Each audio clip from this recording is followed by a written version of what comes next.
efectos procesales más en cuenta serían las introducidas por la Ley Orgánica 7/2022, que modifica la Ley de Enjuiciamiento Civil. Esta ley también modifica la Ley Orgánica.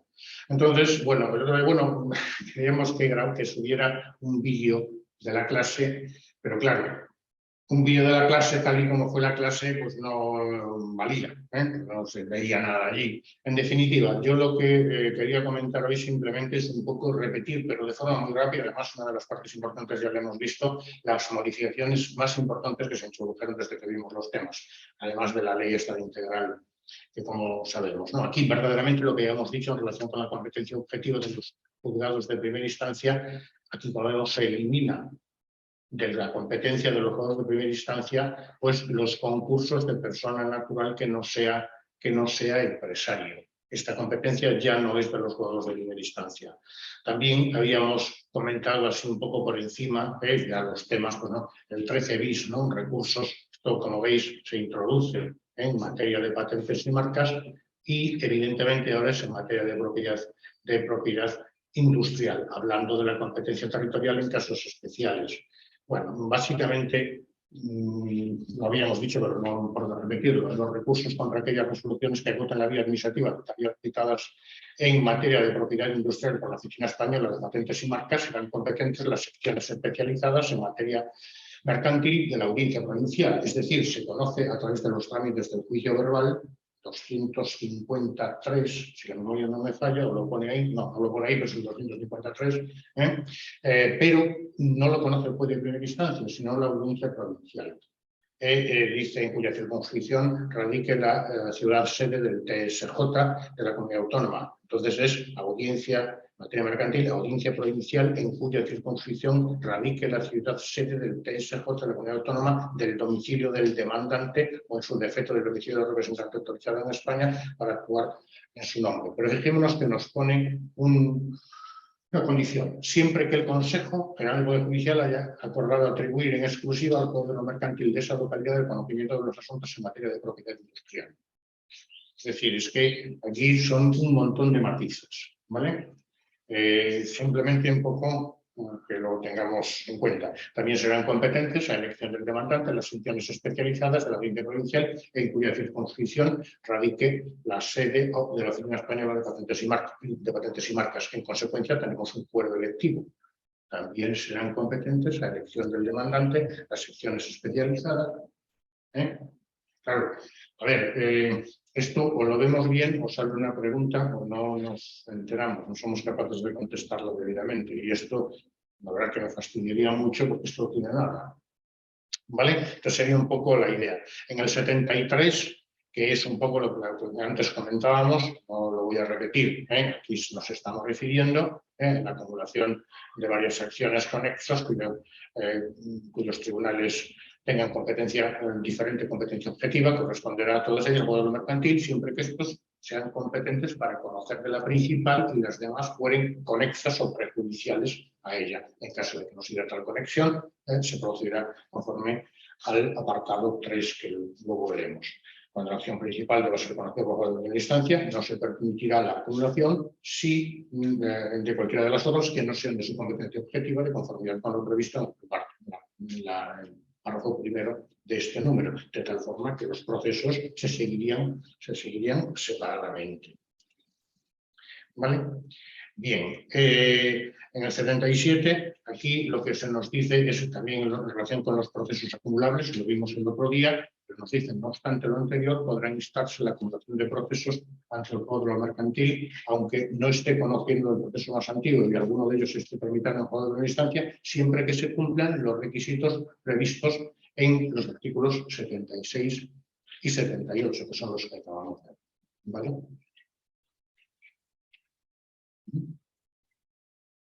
En el 249 como decimos, se nos introduce aquí no se introduce prácticamente nada en este punto cuarto, sino simplemente se nos renumeran, porque ya estaba el controlado de la Comunidad Europea, pues ya se ha ido hace tiempo, y hoy es el 101 y el 102. Creo que en muchos sitios ya lo tenemos puesto en los temas, ya lo teníamos, y ahora simplemente nos cambian Ley de Defensa de la Competencia por Ley 15/2007. No entiendo el por qué nos dan este follón.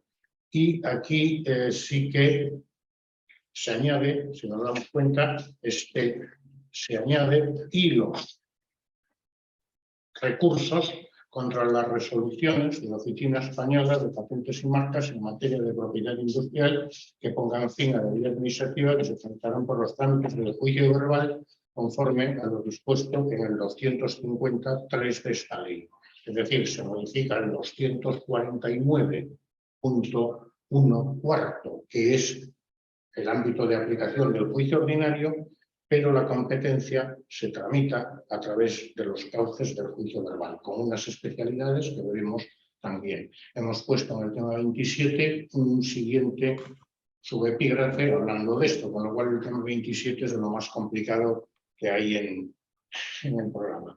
Ámbito del juicio verbal es un poco lo que estamos diciendo, se decidirán en el juicio verbal con las especialidades en este artículo, con las especialidades previstas en el artículo 447 bis. Sabemos que el juicio verbal hasta ahora acababa en el 447, que es el que habla de la sentencia. Se introduce el 447 bis, donde se regula este recurso, por decirlo de alguna forma, porque es un recurso contra la decisión de la Oficina Española de Patentes y Marcas.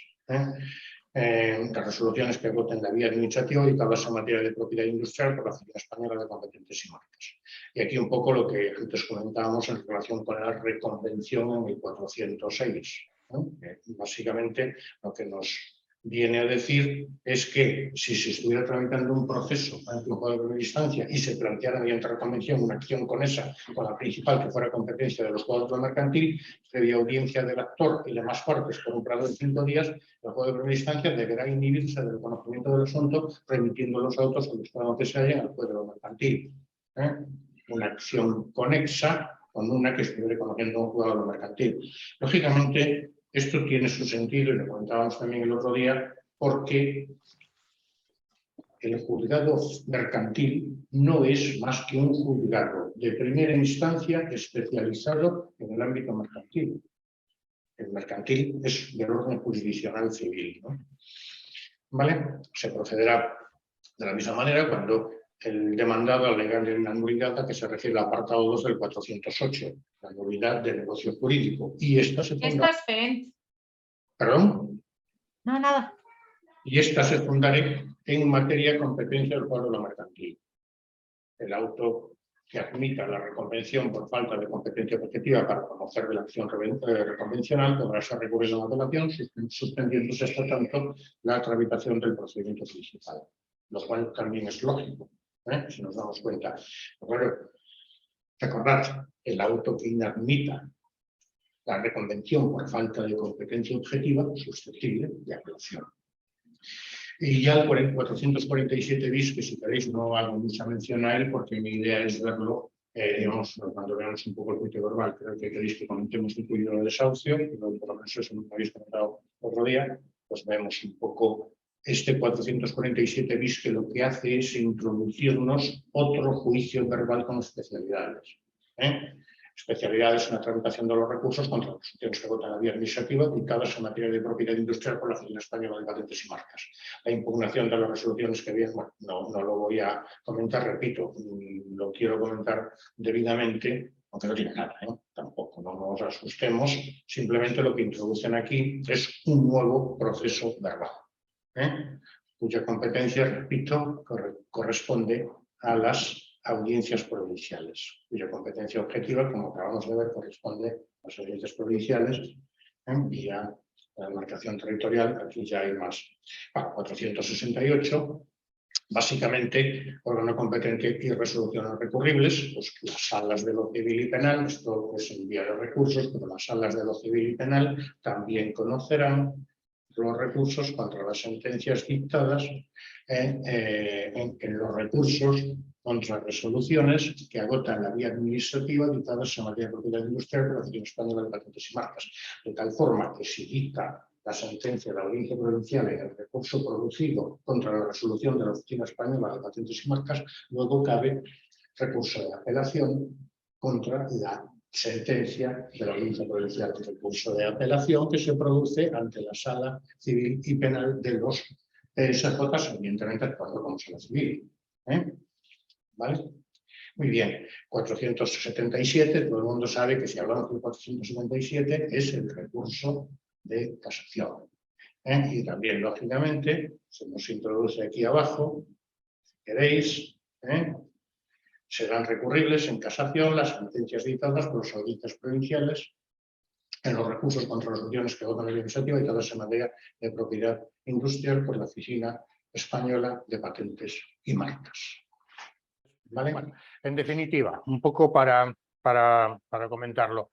Como antes decía, el ámbito del juicio ordinario es muy facilito, no tiene dificultad alguna. Cogemos el 249, vemos el punto 1, vemos el punto 2 y asunto concluido. Y prácticamente no hay ninguna peculiaridad. Aquí yo creo que sí, yo comprendo que, repito, lo comento mucho y entonces, bueno, pues a veces resulta pesado. Pero claro, el problema es que si no lo conocemos bien, luego no sabemos dónde estamos. Recordad, por ejemplo, que en el punto primero nos dice, se decidirán en juicio verbal cualquiera que sea su cuantía las demandas siguientes, cualquiera que sea su cuantía. En consecuencia, nos da igual la reclamación si es de 227 euros como si es de 9.900. ¿Y cuáles son las demandas siguientes? Pues las demandas siguientes en el punto primero nos dice las que versen sobre reclamación de cantidades por impago de rentas y cantidades debidas. 1. Versen sobre reclamación de cantidades por impago de rentas y cantidades debidas. Reclamación de cantidad por impago de rentas y cantidades debidas. 2. Las que igualmente, con fundamento en el impago de la renta o cantidades debidas por el arrendatario o en la expiración del plazo fijado contractual o legalmente, pretendan que el dueño o usufructuario o cualquier otra persona con derecho a poseer una finca rústica o urbana dada en arrendamiento, ordinario o financiero o en aparcería, recuperen la posesión de la finca. Entonces tendríamos la simple reclamación de las rentas y cantidades debidas. 1. Y las que pretendan el desahucio, con fundamento en el impago de renta o con fundamento en expiración legal o contractual del plazo. Entonces tenemos 3 supuestos diferentes en el número 1 del 250. ¿Vale? Bien, este sería entonces el primer supuesto. El segundo punto dice, las que pretendan la plena posesión de una finca rústica urbana cedida en precario por el dueño o usufructuario o cualquier otra persona con derecho a poseer. Muy bien, aquí tendríamos un desahucio, pero este desahucio es un desahucio por precario. Este desahucio por precario se diferencia de los 2 anteriores desahucios en que es un juicio plenario. Los anteriores son sumarios. ¿Cuál es la diferencia fundamental entre un proceso plenario y un proceso sumario? Básicamente es que las partes no pueden alegar, no pueden proponer prueba con plenitud, el tribunal no conoce con plenitud del objeto del proceso y, por tanto, la sentencia que se dicte no tiene efectos de cosa juzgada. En los 3 primeros, la acción, digamos, es sumaria. Por tanto, no tiene efectos de cosa juzgada. Eso es muy importante a lo largo del trámite. En el segundo, que es el precario, sí, la sentencia dictada tiene efectos de cosa juzgada. Vale. ¿Un ejemplo de un precario? Un precario, pues a ver, hay cientos de ejemplos. El precarista es aquella persona que posee pues, una finca, un inmueble, sin pagar renta o merced alguna, dice el Tribunal Supremo. Por ejemplo, una persona cede una vivienda a su hijo para que la disfrute con su esposa. Su hijo fallece y al pasar de los años la nuera continúa en la vivienda, digamos, sin pagar nada. Esto sería, digamos, porque posee la vivienda de buena fe, pero la posee, digamos, en precario, no paga ninguna renta por ella. El hijo ya ha desaparecido y está poseyendo la viuda, por ejemplo, y los nietos. Está poseyendo una finca rústica urbana sin pagar renta alguna por la misma. 4. 3. Posesión de bienes. a quienes los hubiere adquirido por herencia si no hubieran sido siendo poseídos por nadie a título de dueño o usufructuario. Es decir, es el antiguo interdicto de adquirir aquella acción que pretende recuperar o que se ponga en posesión de bienes a aquella persona que los ha adquirido mediante herencia, cuando no están poseídos por nadie a título de dueño o usufructuario. Interdicto de adquirir. Tiene también peculiaridades. Tenemos un esquema, 250.1.3. Un esquema y una especie de ficha, ¿vale? 4. Las que pretendan la tutela sumaria de la tenencia o la posesión de una cosa o derecho por quien haya sido despojado de ellos o perturbado en su disfrute.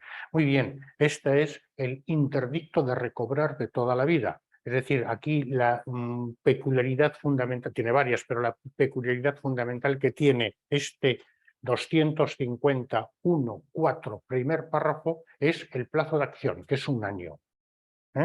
Y aquí se ha añadido a este párrafo cuarto este segundo párrafo, que sería: podrán pedir la inmediata recuperación de la plena posesión de una vivienda o parte de ella siempre que se hayan visto privados de ella sin su consentimiento la persona física que sea propietario o poseedora legítimo por otro título, las entidades de ánimo sin ánimo de lucro con derecho a poseer, las entidades públicas propietarias o poseedores legítimas de vivienda social. Este es el famoso, como todo el mundo conocerá, digamos, proceso que en modo alguno es un desahucio, es un posesorio. Este fue el error del caso de auxilio de la convocatoria pasada. Es un posesorio de ocupación, perdonadme que lo diga así, con K, de viviendas. Fijémonos que aquí también, además de varias peculiaridades en el trámite, la más importante de lo que hemos visto hasta ahora que llama la atención es que únicamente tienen legitimación activa, la propietaria o poseedora legítima por cualquier título, las entidades sin ánimo de lucro con derecho a poseerla y las entidades públicas propietarias o poseedoras de vivienda, es decir, no las mercantiles con ánimo de lucro. Se exceptúan claramente de la lectura de este segundo párrafo del punto cuarto 1, 250. ¿Vale? Esto es importante. Claro, para la próxima semana sí que tendríamos que fijarnos mucho en todas y cada una de estas especialidades. No podemos ir a examen si no sabemos... Bueno, podemos ir, claro que podemos ir. Me estoy refiriendo a ir a examen con ánimo de aprobar, sin conocer esto debidamente. 5. Las que pretendan que el tribunal resuelva con carácter sumario la suspensión de una obra nueva. Bueno, el interdicto de obra nueva también tiene una peculiaridad que tendríamos que ver. Son mínimas, pero cada una tiene su cuestión. Las que pretenda que el tribunal resuelva con carácter sumario la demolición o derribo de obra, edificio, árbol, columna, cualquier otro objeto análogo en estado de ruina y que amenace causar daños a quien demande. Muy bien, el interdicto de obra ruinosa. Perfecto, tiene una serie de peculiaridades. La primera es que el tribunal, sin oír siquiera a la contraparte, puede acordar, digamos, en su caso, pues lo que proceda. 7. Las que instadas por los titulares de los derechos reales inscritos en el registro de la propiedad demanden la efectividad de estos derechos frente a quienes se opongan a ello o perturben su ejercicio sin disponer de título escrito, que legitime la oposición o perturbación. Repito, de todos estos tenemos fichas colgadas, un poco para que las veáis. El juicio verbal, reclamación de derechos reales inscritos. Alimentos.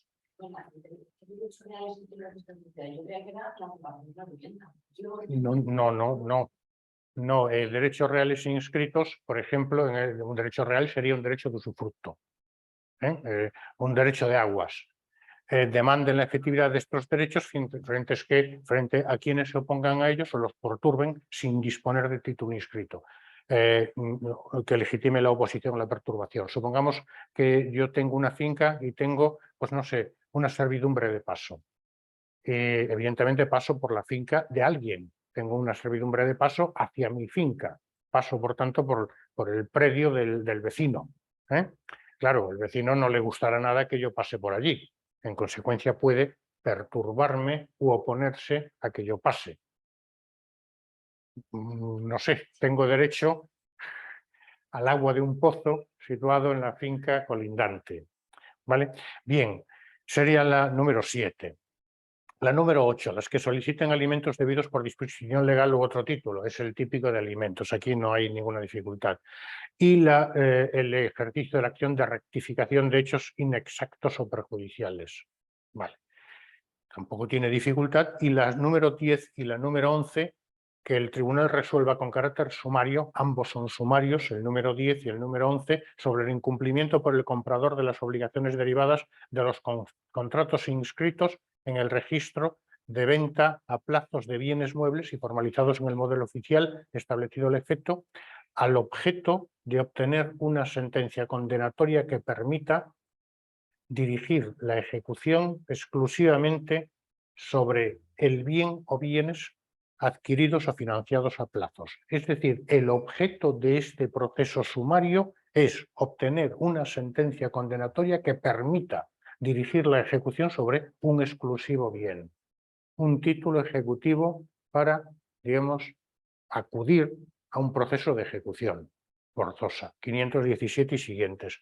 Y aquí, en el siguiente punto, el número 11, las que pretendan que el tribunal resuelva con carácter sumario también sobre el incumplimiento de un contrato de arrendamiento financiero, arrendamiento de bienes muebles, de venta a plazos con reserva de dominio, muy importante, con reserva de dominio, siempre que en ambos casos estén inscritos en el registro de venta a plazos, ¿Cuál es el objeto del proceso? Obtener la inmediata entrega del bien al arrendador financiero en el lugar indicado en el contrato previa declaración de la resolución de este en su caso.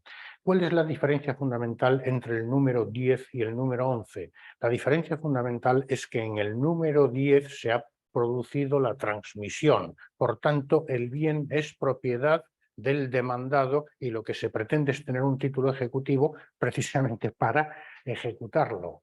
Mientras que en el número 11 no hay transmisión patrimonial, contrato de arrendamiento financiero, de arrendamiento de bienes muebles o contrato de venta a plazos con reserva de dominio. En consecuencia, lo que pasa es que el bien es de la parte demandante y lo que pretende es que se le entregue, porque la parte demandada se opone a entregárselo, lógicamente. Esta es la diferencia fundamental. Claro, esto lo vemos así y o nos fijamos muy bien o somos es susceptible de que nos confundamos, salvo que nos hayamos fijado en este par de detalles. En cualquier caso, yo no tengo tiempo para dedicarle 2 horas a todas las peculiaridades de estos procesos. No es posible. Sí me voy a fijar en el desahucio por falta de pago porque es el más complicado. El siguiente punto, que es el número 12, nos establece las que supongan el ejercicio de la acción de cesación en defensa de los intereses colectivos y difusos de consumidores y usuarios. La acción de cesación, claramente. Y ya la número 13, pues la efectividad de los derechos reconocidos en el 160 del Código Civil, que son las visitas entre parientes. Aquí nos han introducido, como todo el mundo puede entender, el párrafo tercero. El segundo pues, nos habla de la cuantía, cuya cuantía no exceda de 6.000 euros y no se refiere a ninguna de las anteriores.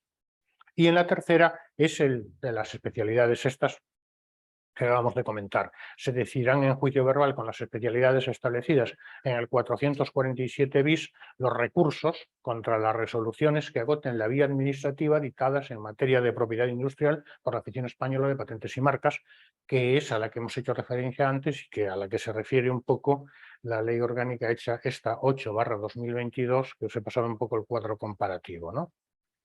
¿Vale? Entonces, este artículo es importante para comprender el juicio verbal. Y después de este, yo, si queréis, un poco para abreviar, me iría directamente al epígrafe de los juicios plenarios y los juicios sumarios, para saber exactamente cada uno de ellos qué es. Esto es una memorización pura y dura, es muy sencillito. Sabemos cuáles son los sumarios y el resto son plenarios. Los sumarios son o sea, son más, en mayor número, ¿vale? Bien, no tiene mucho más. Si queréis, vamos un poco aquí abajo, juicio verbal. Pues evidentemente, pues yo una esquemita, ¿no? El trámite del juicio verbal, el general, no tiene ningún tipo de dificultad. En cualquier caso, a vuestra disposición estoy el próximo día. ¿Vale? Y entonces, una vez que ya hemos visto juicios verbales sumarios, plenarios y sumarios, que está aquí. Un momento. Esto nos lo podemos saltar si queréis. Esto, en el punto 7. Esto sí que nos tendríamos que aprender, básicamente, si queréis, incluso el esquemita este que está aquí abajo. Creo que hay un esquemita que nos lo aclara. Esto, ya está. Es decir, 250. El trámite general del 437 al 447. Pero si queréis, saltándonos incluso las actuaciones previas a la vista en casos especiales y las actuaciones de la vista en casos especiales. ¿Por qué nos los vamos a saltar? Porque luego vamos a estudiarnos cada uno de ellos particularmente. El juicio de desahucio, cada uno de ellos vamos a ir viendo las peculiaridades que tiene. Por tanto, repito, casi del epígrafe primero, del 250, pasamos al 7 y entonces sí, ya todo hacia abajo, hasta el epígrafe número 15, que es el último, si la memoria no me falla. ¿Vale? Bien, el desahucio. El desahucio es muy sencillo. Como veis, estamos pasando el desahucio, que es el más complicado. Yo voy a intentar con otro esquema, creo que más sencillo, que se comprenda. Pero bueno, luego pues vamos viendo cada uno de ellos. Aquí tendríamos el precario, concepto y ámbito de aplicación. Esto es lo que tenemos que ir viendo. Sobre la tutela posesoria, ¿cuáles son? Adquisición de la posesión hereditaria, que es el interdicto de adquirir, que es el número 3. El número 4, que es el defensa del hecho de la posesión. Muy bien, el número 4, que no tiene ninguna dificultad. Pero el 4 bis sí, que sería la recuperación de una vivienda o parte de ella. Se instaura un proceso específico para la recuperación de vivienda habitual, teniendo en cuenta que la parte demandada puede ser conocida o desconocida, y también la posibilidad de que exista urgencia en el desalojo, o sea, de que se pida que el desalojo se produzca con urgencia o no, ¿vale? Simplemente lo vemos, no tiene dificultad tampoco. Entonces sería el 251.4.2. Luego ya es mucho más sencillo. El 5 sería la suspensión de obra nueva. Básicamente lo que vamos viendo son las cuestiones que difieren del trámite general. Aquí, ¿quién tiene, por ejemplo, legitimación activa? Bueno, pues quien se afirma de ser titular del derecho beneficiario de la situación posesoria amenazada. La jurisprudencia también la ha reconocido, pues al administrador, etcétera. Vamos viendo las peculiaridades. El trámite es siempre el mismo. Trámite general con las peculiaridades de cada una de las especialidades procedimentales. Por eso digo que esos artículos tan largos, actuaciones previas a la vista, actuaciones en la vista, pues casi si queréis os los saltáis porque luego los vamos a ir viendo uno por uno. ¿Vale? Así seguimos hasta el final: demolición de obra ruinosa, el interdicto de obra ruinosa y la tutela de los derechos reales inscritos. Bueno, no quiero tampoco cansaros. Hasta el número 15, que es el último, que como veis está en rojo, que son las especialidades para la tramitación de los recursos contra las resoluciones que agoten la vía administrativa dictadas en materia de propiedad industrial por la Oficina Española de Patentes y Marcas. Entonces, este es un proceso nuevo introducido por esta ley que acabamos de decir, que es el 447 bis de la ley. Bien, pues ya que estamos aquí, si queréis, pues continuamos con este y luego vemos el desahucio. Bueno, aquí esto es muy sencillo, no tiene ningún tipo de dificultad en absoluto. El 253, digo yo aquí, introducido por la Ley Orgánica 722, asigna el trámite de verbal con determinadas especialidades pues a los recursos contra las resoluciones que agotan la vía administrativa dictadas en materia de propiedad industrial por la Oficina Española de Patentes y Marcas, incluyendo para ello un nuevo 447 bis en la Ley de Enjuiciamiento Civil. Y, cuestión importantísima, porque yo creo que esto se puede preguntar, se atribuye la competencia para conocer de estos recursos a las secciones especializadas en materia mercantil de las audiencias provinciales. En el cuadro comparativo que hemos visto tenéis la competencia territorial. Si queréis, el próximo día lo discutimos con un poco más de detenimiento. Bien, el objeto del recurso, esto es un resumen del 447 bis, un resumen muy amplio que yo procuro no dejarme nada en el tintero. El objeto del recurso puede consistir en una declaración de no conformidad a derecho y por consiguiente anulación de la resolución dictada por la Oficina Española de Patentes y Marcas, así como reconocimiento, restablecimiento de una situación jurídica individualizada, digamos que sea conculcada, que ha sido conculcada a juicio del recurrente. Es un recurso, si queréis, cuasi administrativo, digamos aquellas resoluciones que agoten la vía administrativa, que se ve en el ámbito civil como consecuencia, bueno, pues de que se trata de una cuestión de propiedad industrial, ¿no? Bueno, dice las principales especialidades, digo yo, las especialidades, pero digo yo copiando lo que dice la ley, si es que no se puede decir mucho más. Legitimación, las partes intervinientes en el procedimiento administrativo previo que ha llevado a efecto ante la Oficina Española de Patentes y Marcas. Plazo para interponer el recurso, 2 meses desde el siguiente a la notificación o publicación en el BOE de la resolución dictada por la Oficina Española de Patentes y Marcas si fuera expresa. En ausencia de resolución expresa, el plazo es de 6 meses. Esto es absolutamente lo que hemos estudiado en contencioso administrativo, ¿no? Aquí habría, si queréis, que matizarlo, lo que dice la jurisprudencia en orden al silencio administrativo, pero bueno, trámite. El trámite también es muy sencillo. Admitido el recurso, el letrado requerirá a la Oficina Española de Patentes y Marcas para que remita el expediente en el plazo de 20 días. Si no se recibe, se reiterará la reclamación. Recibido el expediente, acuerda el señor letrado, acuerda el emplazamiento de los interesados para que en 9 días, y hasta los plazos son los mismos que en contencioso administrativo, se personen como demandados. El emplazamiento de la OEP, bueno, evidentemente, claro, recordad que en proceso contencioso administrativo emplaza la administración, aquí emplaza el letrado de la Administración de Justicia. El emplazamiento se entenderá efectuado por la reclamación del expediente y se entenderá personada la administración por el envío. Exactamente igual que en contencioso administrativo. Los interesados emplazados podrán personarse en autos dentro del plazo de 9 días concedido. Si lo hicieren posteriormente, se les tendrá por parte para los trámites no precluidos. Esto es así aquí y en cualquier otro proceso. Si una persona en un juicio ordinario civil se persona transcurrido el plazo de 20 días conferido para contestar a la demanda, lo único que se produce es que precluye el plazo para contestar a la demanda. Si no se personaren, continuará el procedimiento por sus trámites sin que haya lugar a practicarles ninguna notificación. El letrado acordará que se entregue el expediente al recurrente para que deduzca demanda en 20 días. Si la demanda no se presenta dentro de plazo, el Tribunal de Oficio acordará el archivo del actuado.